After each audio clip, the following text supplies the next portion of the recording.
Attention. Woo! Week 8. How's everybody doing? Good evening, everybody. That's not Scott to my left. That is Shane. I brought on a familiar friend to jump into week 8. Scott had something that came up, and so I immediately called on Shane, and Shane said, "Sure, why not?" So I'm wearing green for your Eagles. Is that how the game works? Is that how I have to endure? Get some love language here. Is that I gotta give you a little bit of green on the sweatshirt? Yeah, and it's like Kelly green kind of too. So it's like it really is. It looks like you're trying to match the Eagles jersey from yesterday, dude. So more Yeah. props to you, man. That's the way to take a beating right there. That is the way to take the L. For those who don't know, I'm a Giants fan, so I'm taking the L. But welcome to Dynasty Takeaways Week 8. I am your host, Brandon. You can find me on X at the BG-C. I can't even spell my own name. But I brought Shane Says on for the evening. We're going to talk some takeaways that we had from week 8. What are some ideas that we can utilize? Maybe some trade ideas, risers, fallers, all those kinds of fun things that are going to happen leading into the Monday Night Football game tonight, Shane, between the Commanders and the Kansas City Chiefs. That should be a very interesting matchup, right? It's probably going to be really high scoring.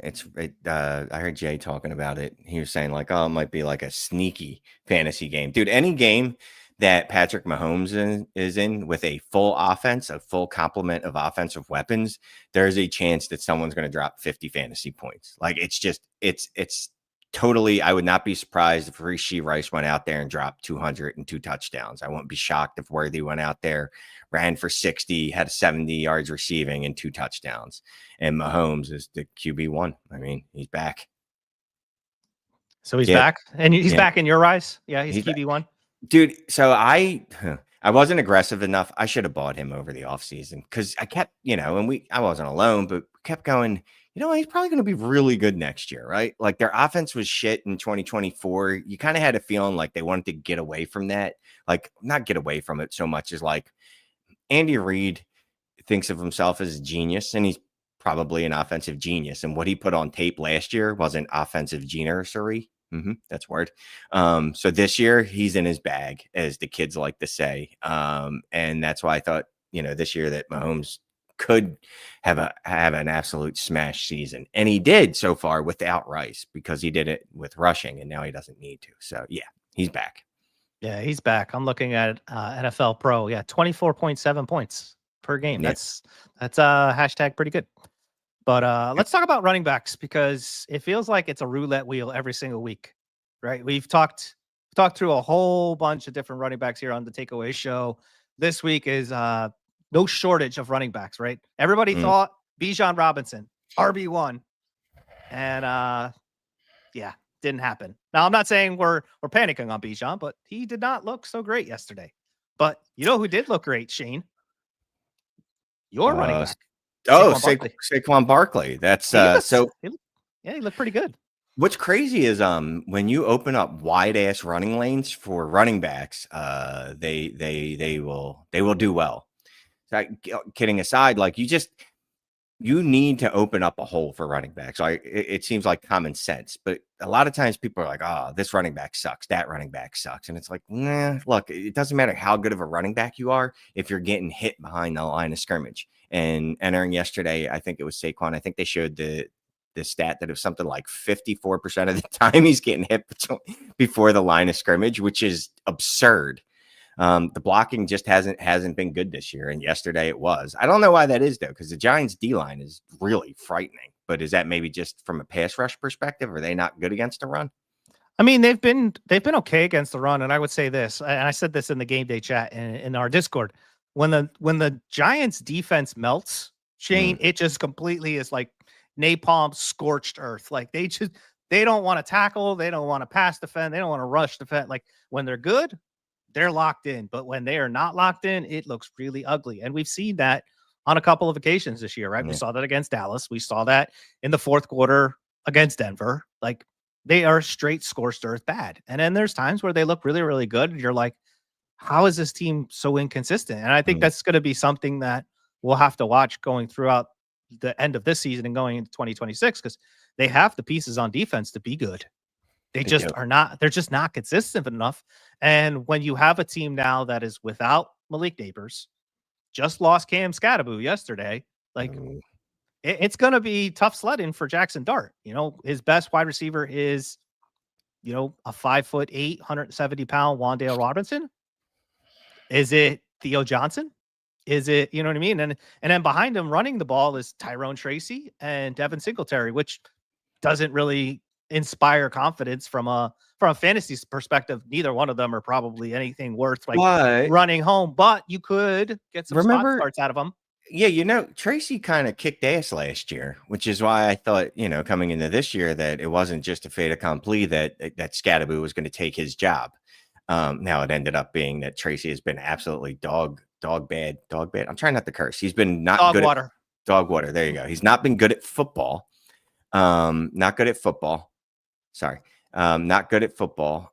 And he lost his job to Cam Scadaboo.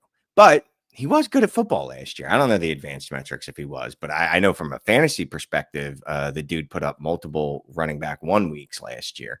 I'm gonna go bring them up real quick. It's really good radio. So let me ask the question while you're looking that up. Why don't I ask the question? I can ask the chat too. Make sure you guys answer these. What if you are? Would you buy Cam Scadaboo on your dynasty roster right now, knowing that you no longer probably have to pay that 2026 first price that was probably there as the price tag, up until yesterday at 1 p.m. Now the price is probably going to slide back a little bit. Would you send that mid-second for Cam Scadaboo? Mid-second? Yeah. Okay. I mean, okay, so we haven't heard. I've been busy. I was busy at work today, so I didn't hear any medical updates. We didn't hear any real updates. He had successful surgery. He's already been discharged. He's on his way back to rehab. So no ligament damage, no tendon damage, literally just a clean break. That's what we've heard so far. So, I mean, look, breaking your ankle, I'm sure that hurts like a mother, but no real damage to him. So, yeah, second, I mean, he'd played himself into being worth a first-round rookie pick, at least, right? I mean, people were paying a first. Yeah, so people still. Shoot, I'm just looking at Dynasty Daddy right now. Somebody paid a 26 first for him today. Yeah. So I didn't, again, busy at work today, so I didn't really get a chance, but I saw someone put him on the block in one league, and it's a DD member, so I knew this wouldn't fly, but I had to try by law. So I offered him Tony Pollard. I'm like, hey, let me see. You know what I mean? We spoke about it on the drive this morning. We're like, what players would you send for him straight up? Like, can you move Kamara to someone that's a contender that needs a running back?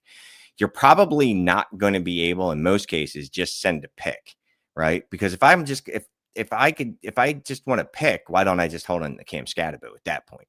Because I'm just hoping that the pick could turn into what Scadaboo's been this season.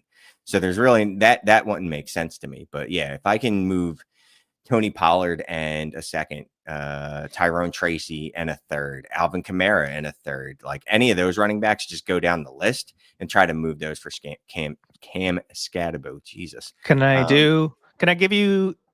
get your Cam Scadaboo? I'm rebuilding. Can I get your Cam Scadaboo and I'll give you Chase Brown? Yeah, you definitely would get him for that. Absolutely.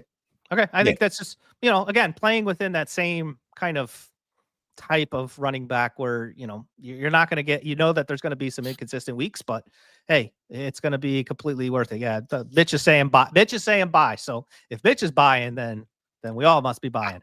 I'm buying, and how I think you've heard me say things about Cam Scadaboo. None of them good. But absolutely I would buy, because the dude, like, he's a depressed asset why wouldn't he come back into the same role that he was in this year? Unless, something's severely wrong with that ankle, but the fact that there's no ligament damage or anything, it sounds like it's fine. And I mean, he showed that he's an excellent pass catcher. He can be a volume back, and he can be a good goal line back. So that's a type of running back I actually like. So if he was on the Eagles, I would have loved the guy. As a Giant, I hated him, but yeah, he's a guy that I definitely would buy. Yeah, and I'll say this much, and everybody, before we start clicking on these guys' names, I'll say this much: the Giants are going to take somebody day 3.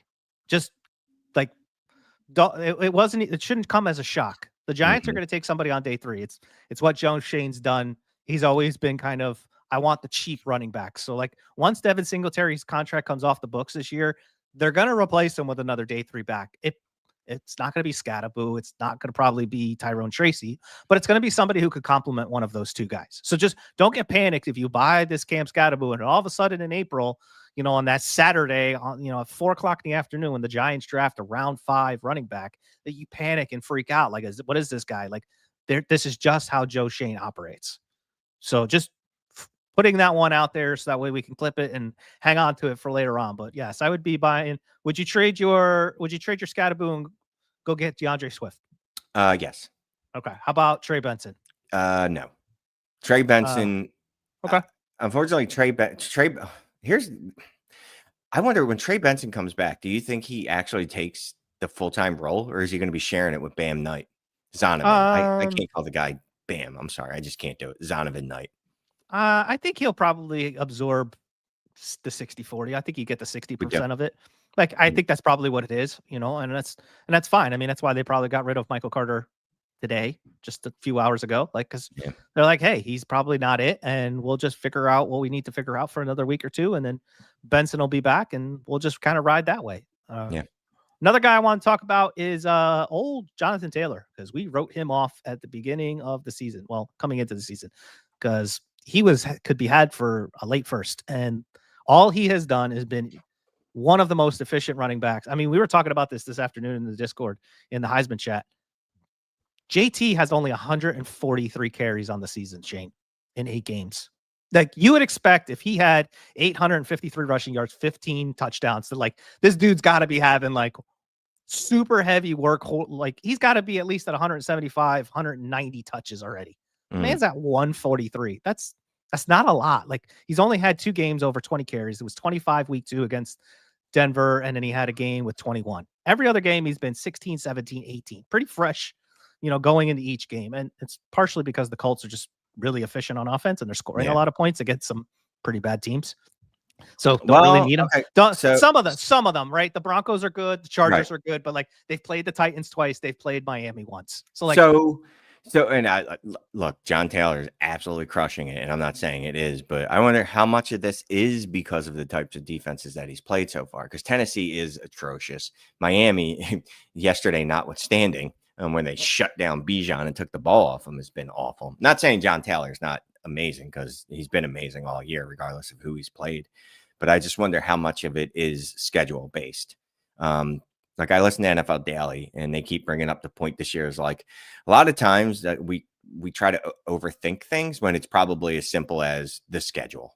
It might be really that simple. So I'd like to see what he does when he starts playing some more tough defenses, except do the Colts play a lot of tough defenses based off what their schedule is? They still have 2 more, I think, against the Texans. Let me just double check. Yeah, they still have 2 more against the Texans, still have 2 against the Jaguars. So 4 of the remaining games are against those 2 opponents, which Jaguars are, for what it's worth, like, their defense is good. Their offense is a little, it's sputtering, it's inconsistent, but the defense has been pretty good. The Texans defense, we know, has been pretty good. They still have Kansas City to play, so that's going to be a tough matchup. Who else? They're probably going to have, they've already played the rest of the AFC West.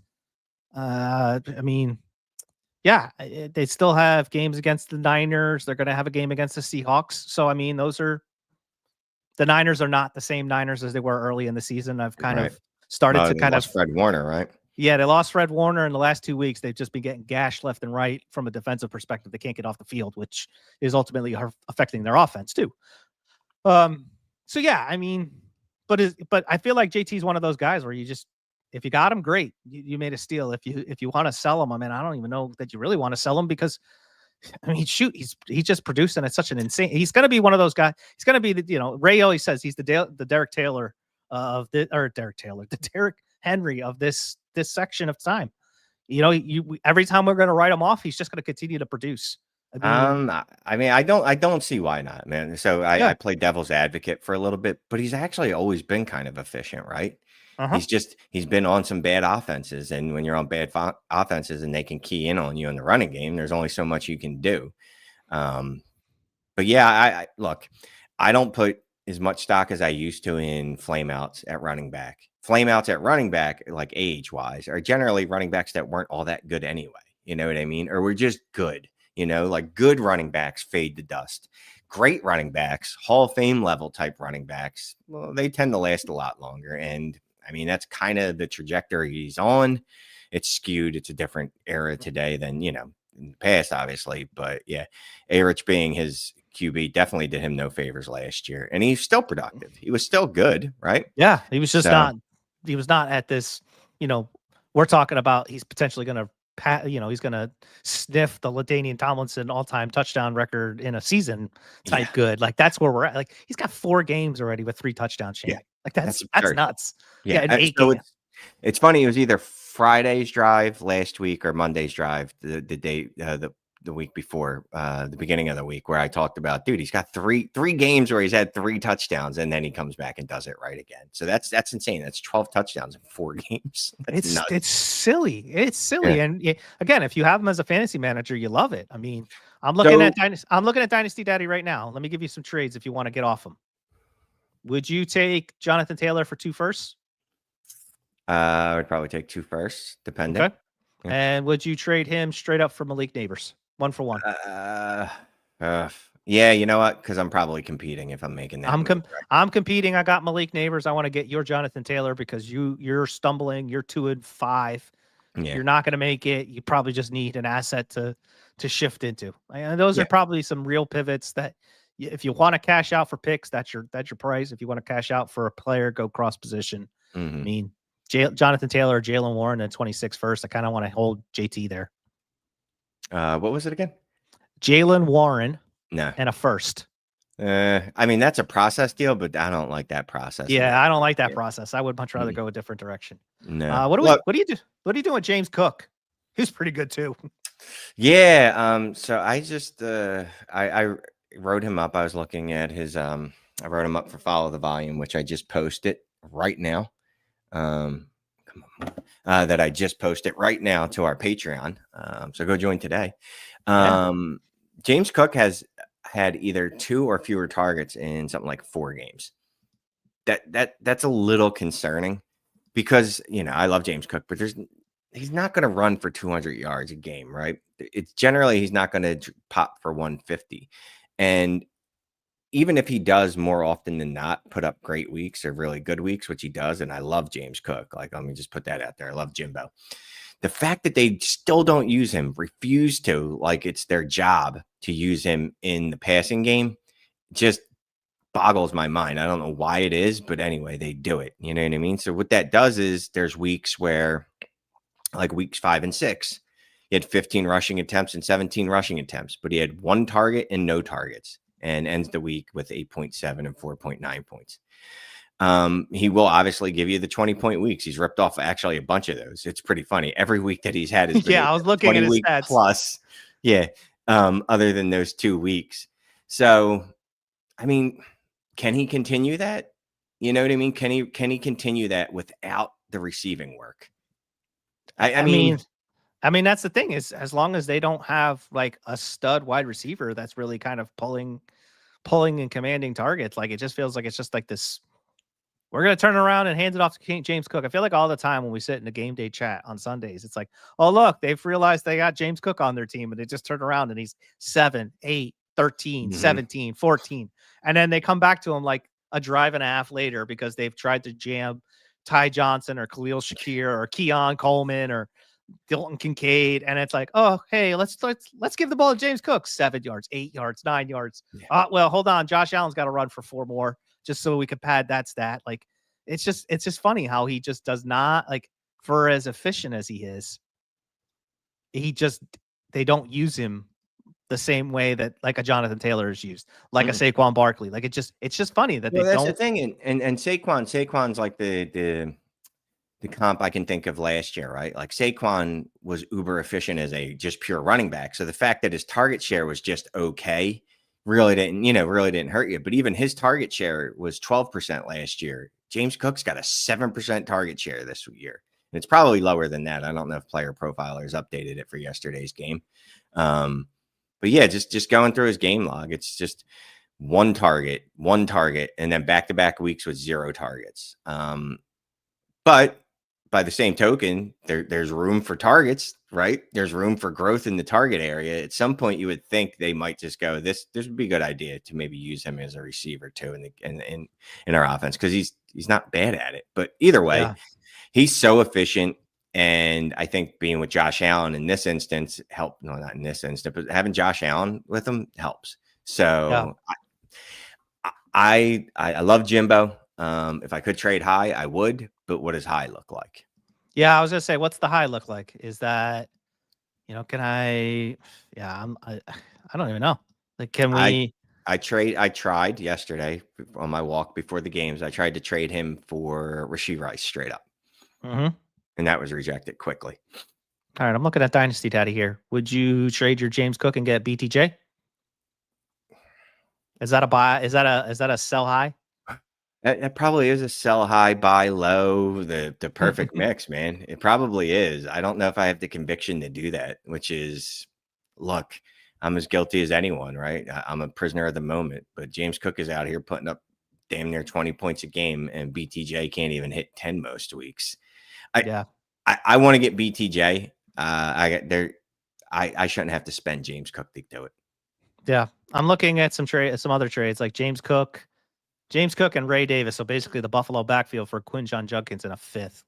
Ugh, fifth. So basically Quinshon Judkins or James Cook. I'll take Cook. Yeah. Neither of them catch passes, although Quinshon does play a little quarterback, Wildcat. Yeah. But one of them's on an offense that's good, and the others it got Dylan Gabriel as their starting quarterback, and he's going to continue to be their starting quarterback apparently. Good Lord. Yeah, I was just looking at fantasy I was just looking at NFL Pro. There's only three running backs in the top 20 that have less than 3 targets per game. Yeah, makes sense. You want to name them? Okay, in the top 20? Top 20.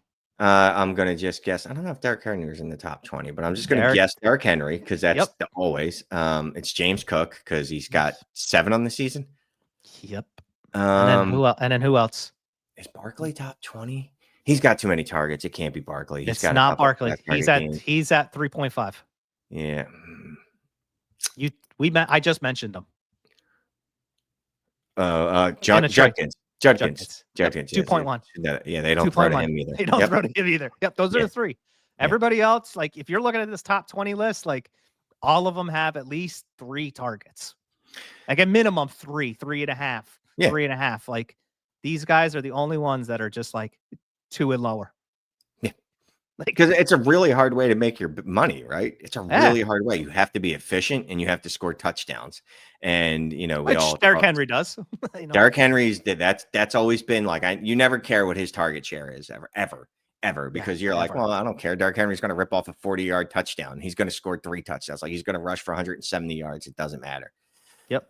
James Cook, we talked all this trash about him in the offseason. Like the only thing that he was better at last year than any other year was scoring touchdowns. Well, guess what? He's on still pace doing it for 7 games, 7 touchdowns, 17 touchdowns. So, yeah. Pretty good. Yeah. Pretty good. Hey, let's talk about some quarterbacks because quarterback play was okay yesterday.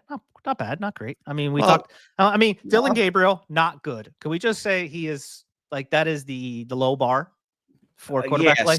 if you start it, and I did, some combination of Spencer Rattler, Andy Dalton, Carson Wentz, Dak Prescott, you weren't feeling great about the quarterback. No, you probably weren't. But hey, Bo Nix looked pretty good yesterday. Yeah, for a guy that a lot of people don't like. Went out there. I mean, granted, it was the Dallas Cowboys, which we all know the Dallas Cowboys are the Dallas Cowboys. Their defense is what it is. But you start looking up at old Bo Nix, man, and he's top 7 quarterback. Yeah. And, I was actually looking at the stat this afternoon. He's only got 5 interceptions on the season. And 2 of them were week 1 against Tennessee when they played awful.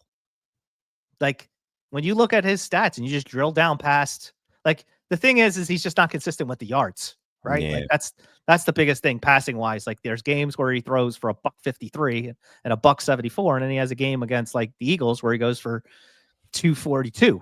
And I think what people want to sometimes discredit is his ability to rush, and he's really started to rush the ball a lot more the last 3 weeks. I don't know if they changed their philosophy, but the last 3 weeks, I'm looking at his stats, and I mean, they're not like gaudy stats, not like, oh, he's, you know, rushing the ball for some crazy amount of number. But I mean, outside of yesterday where he didn't do anything with it, 5 for 48 against the Giants, 5 for 24 against the Jets, 3 for 22 against the Eagles. Like those are respectable lines when you're rushing the football.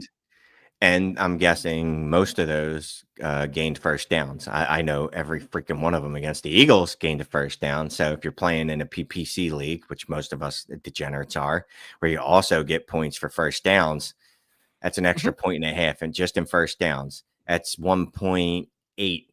If it's just a 0.10 PPC, if it's 0.2, you're looking at 2.1 just off the rushing attempts and the first downs. And then, yeah, you add in the yards. Yeah. So the one thing is so it's good that it's picking it up over the last few weeks, not counting this week. But he's on pace to be significantly lower than he had last year in rushing yards. Mhm. But that is a part of his game. I mean, he's a mobile quarterback. Like that's what we want, right? Like if it's a choice between a mobile quarterback and an immobile quarterback, give me the mobile guy every day of the week. There's a reason that Justin Fields still gets traded as a valuable asset, despite being absolutely dog water for most of his career. Yeah. Let's talk about Daniel Jones. Danny Dimes. We've talked a couple times. You know, I've been on record all off season. I was pretty down on him, but I mean, the guy just continues to produce. I mean, he literally just keeps going. Like he's probably what two more wins away from locking in a quarterback contract extension. Like I 2, maybe 3. I got to be honest with you. If I'm the Colts, they're on bye this week, right? Yeah, I Or think did I so. make that up? I think Maybe they're I don't on. know. Yeah, maybe I made it up. Either way, whenever their buy is, I'd be going to his agent and being like, "Why don't we at least get this Sam Darnold 3-year type of deal going?" Yeah, Although Sam Darnold ended up getting only a 1-year deal, which is working out for him. But yeah, I would go to him now because yeah, I, look, he's completing passes at a much higher percentage than he ever has in his life. His yards per attempt is much higher than it's ever been in his life. His touchdown rate is higher than it's ever been. But when you watch the games, it doesn't look fluky, right? Like the offense looks legit. The offense definitely looks legit. And, as an Eagles fan, Jalen Hurts' best season came with Shane Steichen. Shane Steichen knows how, if you are a good player, he's going to get the best out of you. And that's what he's doing with Jones. And look, a lot of us were absolutely down on him. It was a coin flip with a lot of us going, I think I'll go with Richardson. I have Danny Jones in a few leagues, but that's only because I was buying him last year for Roman Wilson. You know what I mean? It wasn't like a stroke of genius. I knew that was coming, but so you weren't alone there. yeah. I mean, would you send a singular first right now to get Daniel Yeah. Jones? Yeah. Yeah, I think that because that's about what the going rate is. Looking at Dynasty Daddy, like I've spent worse or first on worse things than that. yeah, Absolutely. So if I can get a quarterback is he QB8 overall? Yeah, I'm doing that. yeah. Absolutely. I'm looking at some prices right now, and he's still kind of depressed. You know, Daniel Jones for a second and a third, sure, sign me up. Seriously? Wow. Matthew Golden, or Daniel Jones. I'll take Dude. Daniel. I mean, shoot, if I could send you my Matthew Golden and get a Daniel Jones, sure, why not? And again, I'm not the number one like lover of Daniel Jones. I still have some reservations. It's probably because of the PTSD of having to watch him for 6 years. Yeah. But Yeah. Matthew Golden is not somebody that I am like, yeah, I'm in a diamond hand to not go pick up some Daniel Jones. Like Do it you is, yeah. he had a 1.1% share of air yards last night. Matthew Golden did, excuse me. It doesn't matter if I get his name correct. 1.1% of the air yards. I don't even know how that's possible. I mean, I have no idea how that's possible, but yeah. So Christian Watson came back. Christian Watson's the deep threat. Romeo Dobbs is the go-to. And then, at the wide receiver position, Tucker Kraft is the go-to at the tight end. So, and then Jaden Reed comes back. I like Golden, but like, where does he really fit in? Daniel Jones in this question, JCM or Daniel Jones? Absolutely, Daniel Jones, bro. And JCM. I like Bill. I think he's probably their starter going into 2026 because He's they fine. don't he's fine, but like I'm not that's not the barrier to get to Daniel Jones. No, I mean, Bill's not a pass catcher. which is always going to limit him. And he's not, obviously, he's a rookie, so he doesn't have track record of James Cook, but it doesn't appear that he's going to be as efficient as a James Cook. I'm not even going to mention Derrick Henry because no one's efficient as that monster. No. But it doesn't appear that efficiency is in his wheelhouse. Now, obviously, the line could get better and his efficiency could improve. But yeah, give me Daniel Jones right now. So we've had this conversation a couple times within the Discord, patreon.com/allgas. The 2026 quarterback class is not shaping up to be a super strong one, Shane. There will be probably one or two that surprise us, right? But overall, as a general fantasy production, I don't think that we're going to get a super strong class. So let me ask the question to you, because there are some guys that we're probably down on that we probably should maybe consider are still probably going to have jobs come mid-September of 2026. Guys that we've probably written off a little bit because they haven't super produced. Like, what are you doing with Bryce Young? Yeah, they're not replacing him this year. Okay. And you know what? The more Andy Dalton plays, the less they'll want to replace him. Yeah. And quite frankly, right now, they're probably looking at being like a 500 team. You know what I mean? That's probably where they'll end unless they just bottom out, which I don't think will happen. They're decent enough and their coaching is good enough that they shouldn't be worse than, maybe a game or two under 500. But no, they're not replacing him. There's nothing the options to replace him with aren't there. Okay. How about Tua Tagovailoa? $60 million cap hit, I believe, if they move him. Something like that. Yeah. Okay. Because I'm trying to rattle off some quarterbacks that were like these guys you can get pretty cheap right now. I think we all just don't like. Yeah, I think Tua could go because the Dolphins will have a high enough pick where they'll go ahead and take whoever the QB 1 or 2 ends up being. Yeah, it's not going to be Lenore Sellers. Okay. Yeah. What about Joe Flacco? You think he's got a job? You think you want to buy into Joe? Because Joe, I mean, if Joe wants to play, he's going to play, right? Like, dude, the dude's still got a cannon of an arm, right? Yep. Aaron Rodgers. I think Aaron Rodgers will play. He looked, before the Packers started blowing their doors off last night, I almost messaged in the chat how like Aaron Rodgers looks good. Like not just getting by, but he looks good. Now the rest of the game, I don't know how he looked because I started watching other stuff, but it couldn't have been good. Couldn't have been great. No, but these are guys that, again, like the 4 that I just listed are guys that people have kind of started to just like push to the side because they're not very good. And yeah, they probably aren't like somebody you want to start week in, week out. Like another guy, Cam Ward. It's a sunk cost at this point. It is, but these are guys that you probably like, again, most people are probably not going to want to just, they would much rather these guys just not want to be on there. Like these are just dudes that like, they're going to have jobs starting 2026. Like, and if they don't, they're going to walk in where they're one step away, right? They're in a Kirk Cousins situation where they literally are one step away, one busted knee, one twisted ankle from having 4 or 5 starts. I mean, how many of us had Carson Wentz on the bingo card for 5 starts? Well, this is why we roster all these QBs, right? I mean, how many of us had Marcus Mariota starting 4 games? Like, like Gino Diaz is asking, Gino, is he dead? No, you know what? Look, he's probably not going to be in Vegas next year. Like they're probably it seems like they're going to fire Pete Carroll, get rid of him, get rid of Chip Kelly, blow up the stadium. Did I say Vegas or Los Angeles? Yeah. Either way, wherever he is, they're Vegas. They're Vegas. Whatever I said, but I could see them cutting ties with Gino. I don't know the contract, but Gino, I could see Gino getting a job somewhere else, or at least being a Joe Flacco type that sticks around for another 4 years and just picks up spot starts here and there. So is he dead as he was never an elite fantasy asset, but he was like in that like second, third tier of quarterbacks where it was kind of good asset. Those days are probably done, but he could be fancy Joe Flacco. Yeah. I mean, these are just a handful of guys that as we start to dwindle towards the second half of the season and we get into playoffs where people are just like discarding people left and right on their teams, or they're having a fire sale because their team is just a failed contender. I mean, you started off the show with like, yeah, I started a bunch of these guys at quarterback and it didn't feel good. Doesn't feel like there's teams that are built out there with Geno and Goff, and maybe they've got, Bryce because they wanted to go cheap quarterback and it just hasn't worked out this year. And, maybe these are the guys that you can scoop up with some of those thirds in the offseason. Here we go. Here's a question. Is Caleb, Bryce, and Geno a good enough quarterback room to compete in Dynasty, or am I screwed? I mean, yes. You're fine. Yes, it's good enough.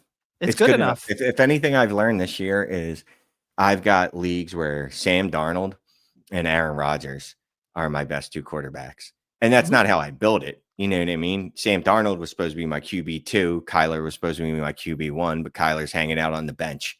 I had weeks where, Joe Flacco over the last 3 weeks, yeah, he's put up over 20 points each week.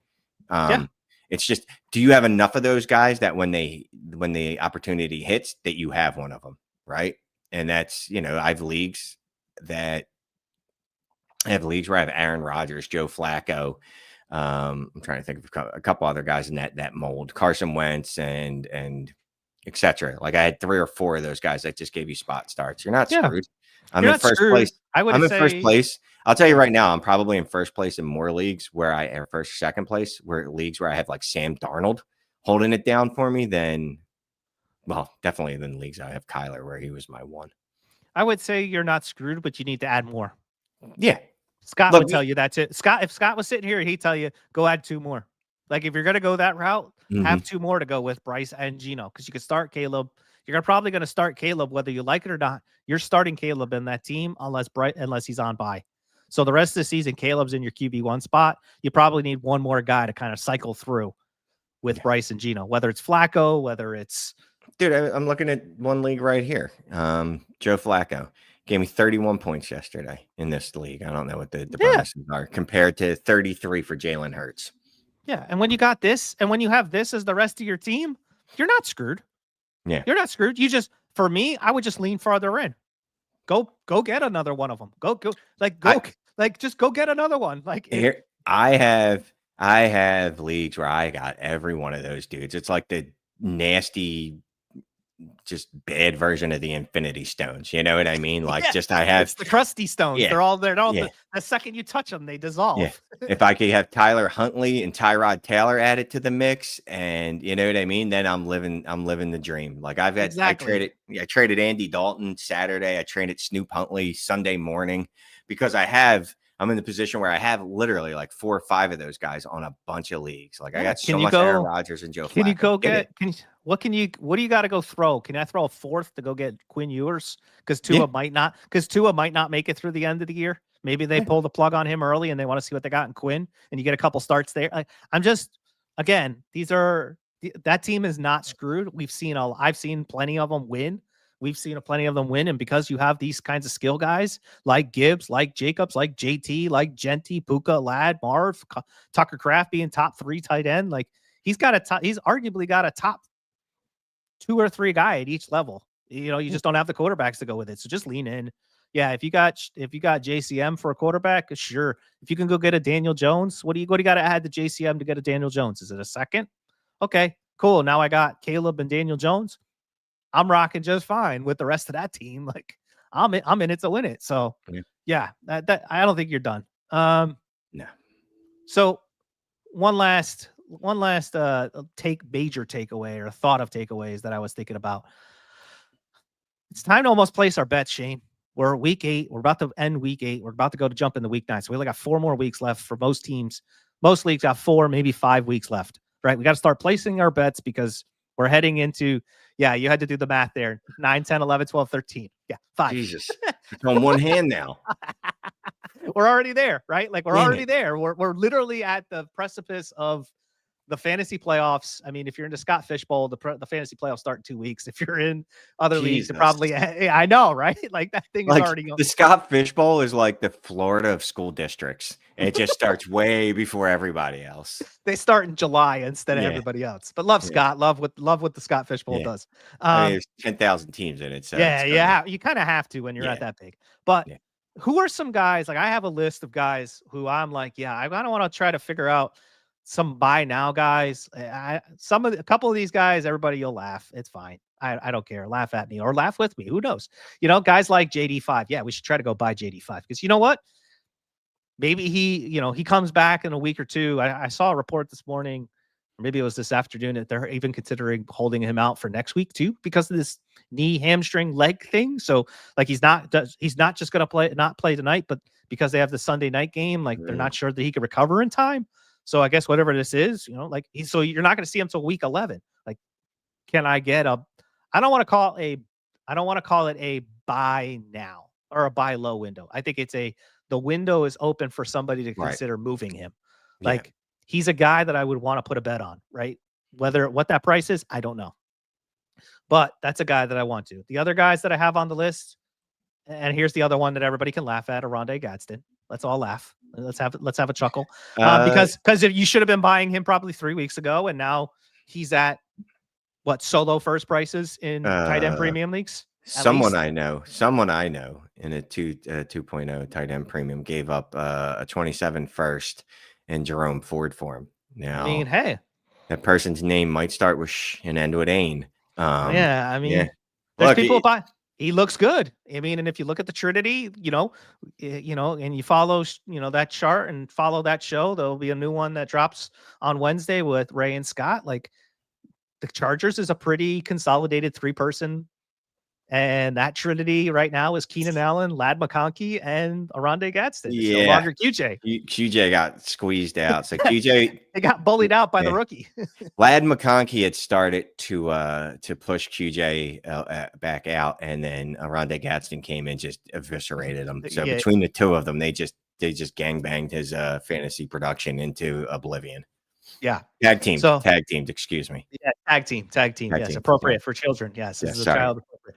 But Gadsden's one of those guys that, hey, you're going to make a bet down the rest of the season. Herbert and them. It doesn't sound like Hampton's coming back till at least week 12, week 13. So the run game's still going to be kind of hit or miss. Yeah. I mean, he probably would have had 8 or 10 catches had Minnesota actually put up a fight on Thursday night because he was going.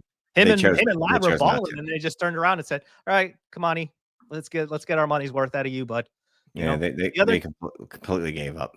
Yeah, I mean, the other guy that Chargers have a week 12 bye, so he's probably coming back week 13. The one guy that I really want to try to see if I can get a hold of is Bucky. Oh yeah. I don't know if you've watched the Tampa Bay offense the last couple of weeks, but it is just #not good. Yeah. And as great as Ibuka was to begin the season, and as hopium as we had for Tez Johnson, he still produced yesterday. He had 5 for 43, but it was felt like empty calorie 5 for 43. I mean, Kate Otten, same thing, 4 for 40. Like, the offense just didn't look great. They probably would have lost to a team if they weren't playing the New Orleans Saints, who had quarterback carousel going on back there. And they didn't look good against Detroit. So they need somebody back, and they're not getting Mike Evans back with the collarbone injury. He's out for the rest of the season, for lack of better terms. Chris Godwin, he's got to come back at some point. You would hope. You would think, maybe. You would hope. In theory.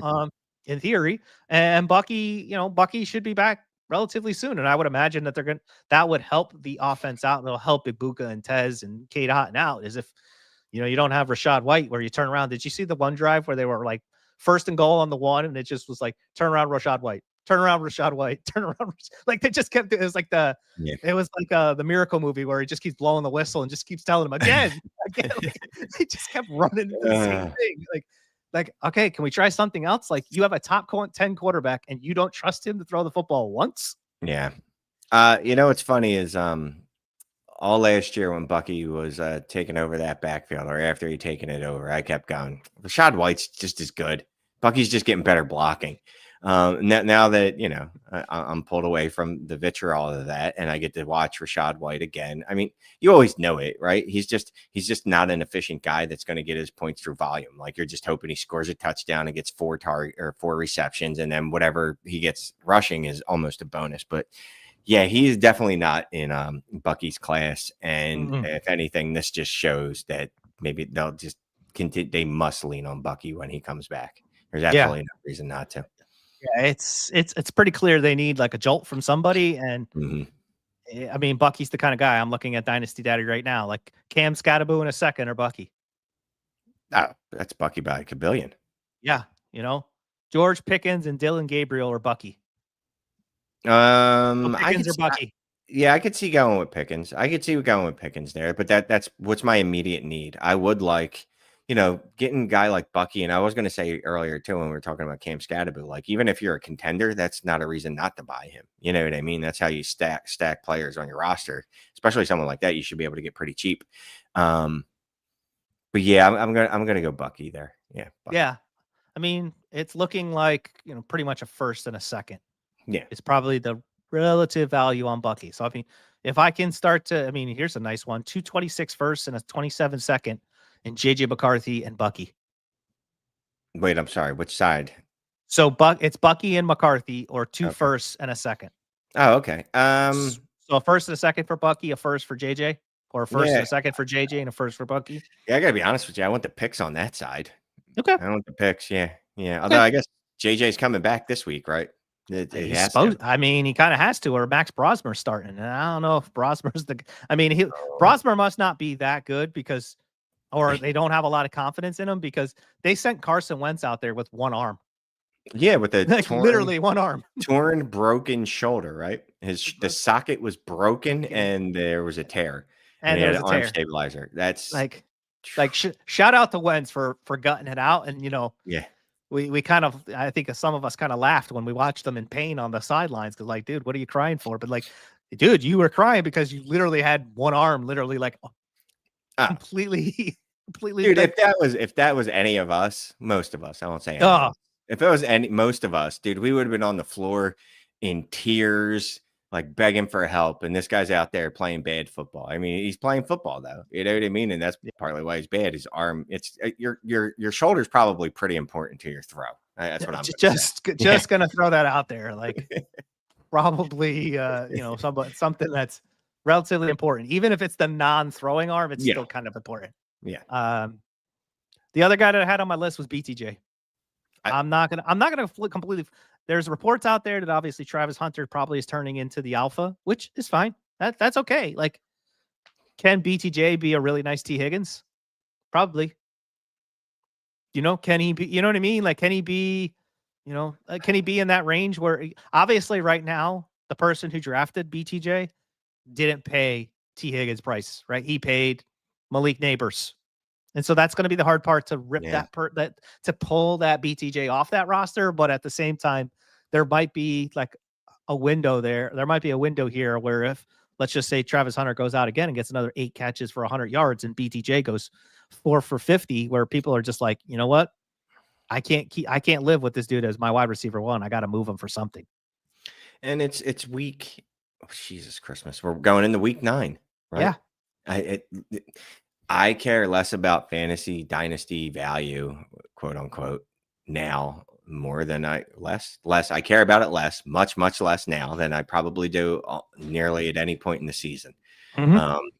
Just because I'm trying to win right now. So if I can move BTJ for, I don't even know, someone healthy, someone that's producing, why wouldn't I do it? If I had to add the BTJ to get Rashee Rice, why wouldn't I do that? Which you would have to do. If I could move BTJ and something and get JT, why wouldn't I do that? If I had to move BTJ to get CMC, I think I probably do that. Now, Can I get Lad? question, What do I got to add to Lad to get the BTJ? Because I don't know that I, it's much. I don't think you have to add anything after the last couple of weeks that Lad's had, where he's kind of Okay. reasserted his dominance in that Mhm. offense. We're a fickle bunch. Yeah. So it doesn't matter what it was 3 weeks ago, 4 weeks ago. Lad wasn't producing, neither was BTJ. Now Lad's producing, so he's probably more valuable. I mean, in a trade, I don't know what KTC has to say. I'll just go look that out right Can now. I add a late playoff first to BTJ to get to like JSN? Ooh, Brian Thomas still 12th. Yeah. I don't know, man. I don't know, because a lot of I would people who try have JSN, they really love him, right? as But they like, should, because that dude is absolutely balling. And if you were going he's to do it, and you should have done it when he was on bye, when someone was, although yeah, Brian Thomas wouldn't have helped them anyway. But yeah, I would try yeah. that. I Yeah. mean, and it goes to JSN's breaking all kinds of metrics too. If you haven't listened to Scott's podcast this morning about offensive efficiency score that he's working through, like one of the teams that just is at the bottom is the Seattle Seahawks, and yet here's old JSN just humming along at wide receiver 2, just completely bucking the metrics over there. Yeah. So I mean that's the reason why I ask. You probably got to add at least a first. Oh, and absolutely. It's probably going to be at least 105, 106 to get them. Damn it. Like it's crazy. It's crazy. But let's get to some of these questions. Everybody's been loading questions in here, and we got a whole bunch of them here as we're wrapping up the show. Let's throw the softball to you because you're an Eagles fan. What are we doing with AJ Brown? I mean, why wouldn't we be buying? Their offenses finally hit their stride. Did we not see the last 2 weeks? Jalen Hurts, best throwing running back of all time. 7 touchdowns. I don't know if you didn't watch the game yesterday, Kevin Patullo looked like a professional play caller. Some of the plays they were calling were really, really good. And it also helps that the Eagles have decided, you know what, if our line can't block, you know it would be beneficial. Let's go ahead and add that 6th lineman to the line, because that's all they need, because it's just, you know what I mean? Like they're only throwing to AJ Brown, Devonta Smith, or Dallas Goedert. Yeah, you know what I mean? There's Hurts, there's Saquon. We don't need another tight end. We don't need another wide receiver on the field. And by we, I don't mean like me. I don't say I'm on the Eagles, but you know, in their thought process. So I'm still buying AJ Brown. He's not going anywhere. He's not. The cap implications are just wild. Jalen Hurts is on a heater. And when he comes back from the bye, he's still going to be on a heater. I will say this: Devonta Smith does have the better Trinity score over the full season. And even if you take out yesterday, the Trinity score is still higher for Devonta Smith than it is AJ Brown. They're both in that wide receiver 1 range. I'm not worried about Brown even a little bit. Yeah, me either. I mean, if you have him, great, run it out. If not, yeah, it's a good pivot down because people still are, not feeling so hot about him. Would you trade Caleb for Dart and a small plus? Trade Caleb? Yes. I'm assuming Caleb Williams. Yes, I would trade Caleb Williams for Dart and a small plus. Absolutely. Mm-hmm. Yeah. 100% would. Yeah. I like Caleb a lot, but he just has not looked good, man. And we're now a year and a half into his career. And, Ray talked about it on Wake Up this morning. Like, he's not going to change who he is. This is how he's played his entire career. And it's probably not going to change. And I know it's only a year and a half into his pro career, but no, give me Dart. Give me Dart, man. Because Dart's going to have more street value. He just is. Yeah. Yep. He absolutely will.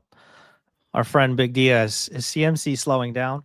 I don't think he's slowing down. I just think yesterday was just a really bad matchup for them. I mean, Texans were top 5 against running backs, so his receptions were always going to be a struggle bus to get to there. And that's where he's gotten a predominant amount of his yards this year. It's not been on the ground, but it's been through the air. Yeah, I think yesterday there's probably not any reason to really be worried about the Niners offense. I think, and I mentioned it and hinted about it earlier, like the Niners defense has kind of looked a little rough since Fred went out, Fred Warner. And I think they're going to have to be a little bit more offensive to keep themselves in games. They're not going to be able to rely as much as Bob Saleh is great. They're not they're losing bodies left and right and key bodies left and right. And I think they're going to just have to lean on the offense a little bit more. And it just has to be a little bit more efficient. They didn't have quite as many efficient drives as they needed to win the football game yesterday. Yeah. I was going to say, if you looked at it, he's been ass running the ball all year. Like, he's not been good. And he's not been good at all running the ball. But, to your point, ton of receptions. And, yes, he just played a monster defense. And no, I don't think he's slowing down. I mean, it wouldn't have happened that quickly. The dude just dropped 40 fantasy points the Thursday before that, or the Monday night before that, whatever game it was. Yeah. Yep. I'm not worried about CMC yet. I wouldn't be anything that I'd be worrying about. Here's one. Here's a Tyrone Tracy deal. This is one creative way to get rid of Caleb Johnson. Caleb Johnson and a 26-second or Tyrone Tracy. Yeah. Caleb. Yeah, I know. It's one of those ooh. I want to say no, that's ridiculous, right? But Caleb Johnson it's 2 weeks in a row where he's played 0 snaps, and he has 2 other games where he's played 2 snaps. So I'm not saying I love it, but I understand it. I don't love it, but I do understand if you wanted to do that. Mm-hmm.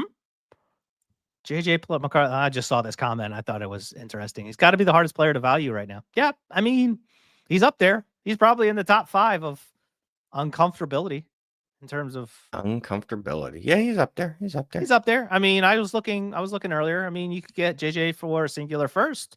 You might have to pay, a little bit more. I would say he's up there. I mean, the thing is, well, I mean, what are you expecting from, like, what do you expect? Like, what are you expecting somebody to sell for? I guess is really the other side. It's not just the buying side, but it's also the selling side. We've talked that QBs it's a buyer's market for QBs. If you want them, you can go get them. You just got to pay for them and pay appropriate price. But I mean, somebody's been holding on to him for 2 years. It's kind of hard.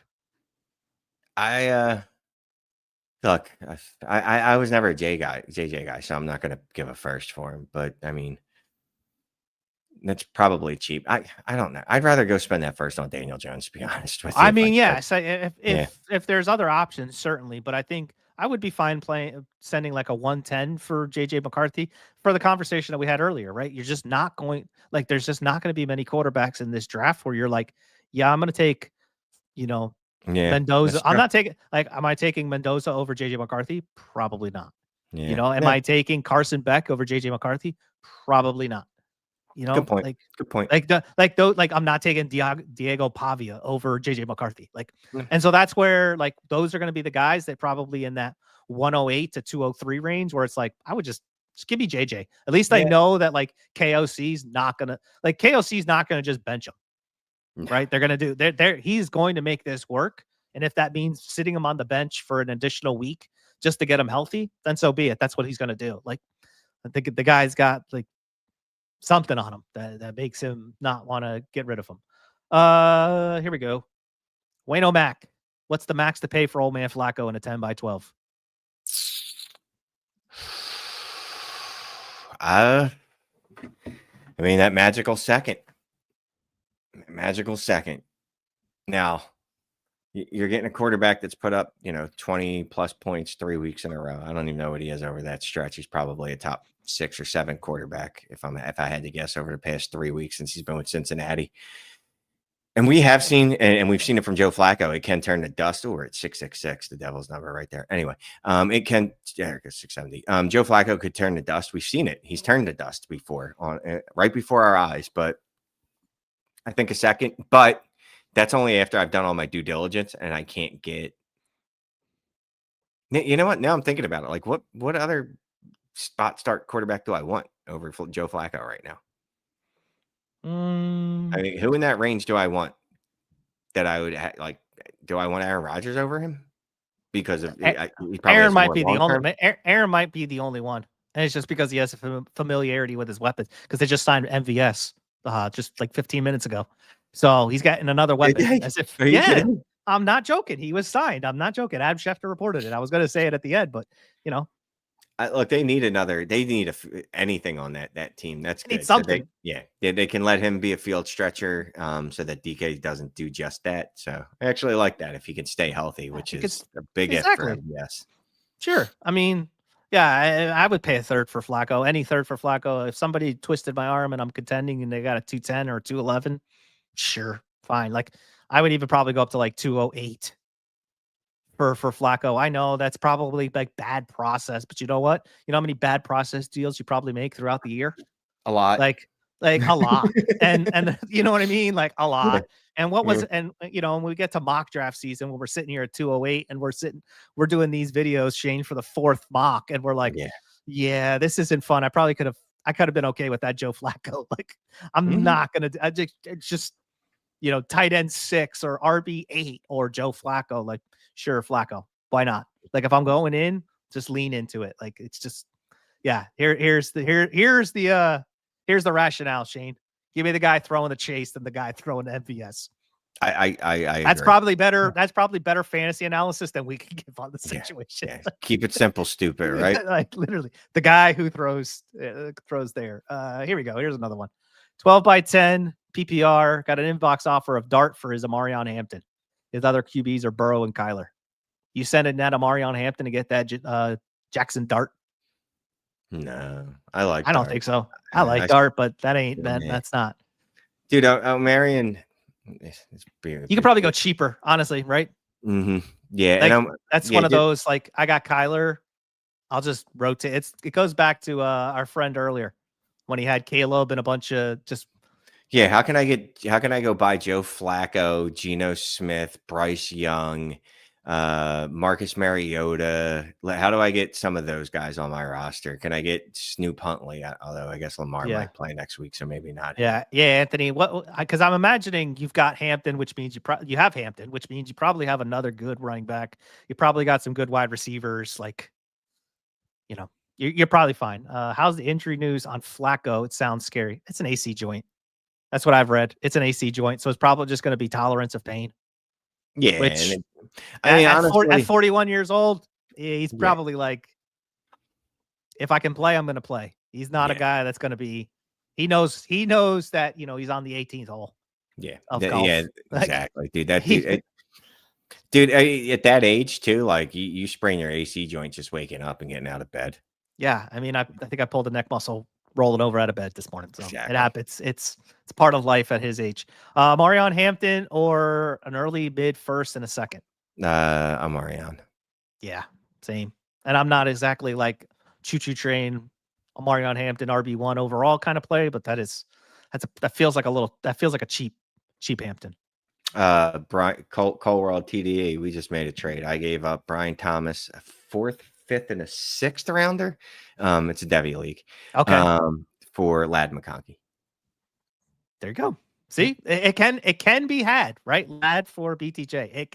It can be done. But thank you to almost 700 people who have been watching us tonight. Shane, where can people find you in the Discord doing what this week? What is today? Okay, so I just dropped Follow the Volume on Patreon. I will not be doing a Shane Says on Patreon this week, only because I'm doing multiple shows and I don't need people seeing me that much. But yeah, I'll be back here Wednesday, right? Friday, I'll be doing the drive. And then the rest of the week, I'll be in the Discord just yapping it up, defending Jalen Hurts against all comers. But no, just, I'll be in the Discord all day, all night. It's what we do there. There's just so many of us hanging out, talking football all day. It's a beautiful thing. Yeah, make sure to like and subscribe to the channel. We've got a lot of stuff coming on. Shane just mentioned all of those episodes, along with Dynasty Theory tomorrow night. Dan, Mitch, and John. We've got the Dynasty Deal Show. If you want to join the Trades and Chill Cheer, you get access to the Dynasty Deal Show with Ty, Shane, and Scott. And you also get the Trinity Show early, which is between Ray and Scott. So they break down the Trinity for you before their waiver wire. So make sure you jump into that. And if you want more to continue these conversations, maybe you heard something tonight that you were like, yeah, Brandon, you're way off. Or, hey, Shane, you're crazy. You're on some crazy pills. Patreon.com/all gas. Jump into the Patreon. You get access to all of Shane Says and Follow the Volumes, along with JB's tiers and so much more. But until next week at 7 p.m., hopefully it'll be me and Shane. Maybe it'll be me and Scott. Who knows? But we're going to have some fun. But enjoy the Commanders and Chiefs, and we'll see you next week. Take care, everybody. Maybe not. No, we're not leaving. We're not leaving. We're not leaving. We're not leaving. That was good, man.